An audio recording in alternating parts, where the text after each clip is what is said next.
aðeins að renna með ykkur yfir það hvernig við þáttum margliður svona almennt séð.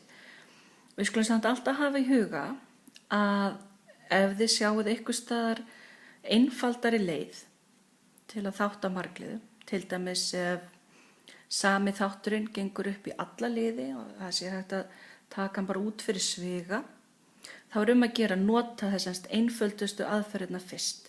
Þannig að alltaf skal hafa í huga hvort að hægt sé að nota samlokareglu, ferningsreglu eða einhverja álíka reglu til þess að einfalda sér lífið og að gera nota ágískonar aðferð þegar hún gengur. En ef við ætlum að þátta margliðu á hærra stigi, þá getur við nú fylgt þessu hérna flæðriti. Við byrjum bara með einhverja margliðu og við byrjum á að athuga, er hún annarstigs margliða? Ef hún er annarstigs, þá getum við farið beint í að finna rætur hennar með imbu og þáttað hana þannig. Og þannig getum við fengið 2 fyrstastigs margliður ef hún er þáttaleg. Ef hún er ekki þáttaleg, þá getum við líka fundið það út. Og þegar þetta er búið, þá erum við búin að fullþátta margliðuna. Þarna er náttúrulega, ef hún er annarstigs, þá getur hún líka alveg getur verið mögulegt að þátta hana með ágiskunaraðferð. Ef hins vegar hún er ekki annarstigs, kannski 3., 4., 5. stigs, þá byrjum við að því að leita að rótum. Og fyrsta tjekk hjá okkur alltaf er 1 rót eða -1. Þá notum við sumustuðla eða víxl sumustuðla til þess að athuga það. Förum yfir þetta síðan í öðru myndbandi. En ef 1 eða -1 er rót, þá getum við stokkið til og því að þá vitum við að x minus x0 sem er þá x minus 1 eða x plus 1 er þáttur. Og fyrst að við vitum einhvern þátt, þá getum við nota skemmri deilingu til að finna kvótan, semst að finna út hver hinn þátturinn er.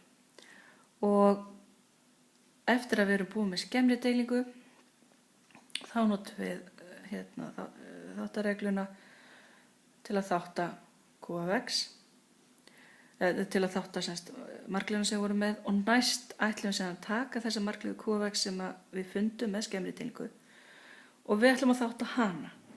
Þá erum við væntanlega komið margliðu af lægra stigi heldur en við vorum áður. Þá athugum við aftur, er margliðin sem við erum með þá annarstigs? Ef að við erum komið annarstigs margliðu núna, þá bara förum við beint í imbu eða ágískunaraðferð og erum svo bara búin. Ef að þessi er ennþá að hærra stigi heldur en annarstigs, þá þurfum að fara aftur inn í hringinn og athugum aftur, ef er 1 eða -1 rót, þegar það gæti alveg verið að, til dæmis ef 1 var rót áður, að 1 sé samt ennþá rót fyrir q af x. Hún sé margföld rót. En ef svarið við þessari spurningu er nei, þá förum við næst í að athuga hvort við finnum rót með svo kallari p eða p á móti q-reglu. Og þetta er semst ákveðin regla sem við fjallaðum í NN myndbandinu sem hjálpar okkur að finna einhverja rót ef hún er ræð.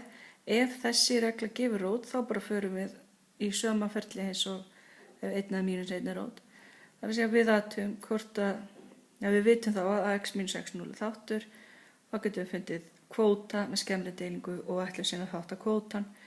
Og þannig getum við farið hring eftir hring í þessu ferli, þangað til það kemur að því að við erum annarkvort komið með annarstigs margliðu eða að hvorki 1 eða -1 né p á móti q-reglan gefur okkur rót. Og þegar það er komið, þegar við fáum nei út af báðum þessu spurningu, þá erum við búin að fullreyna þær aðferðir sem að þið er að kunna á þessu stigi. Þannig að þá getum við sagt að þetta sé fullþáttað.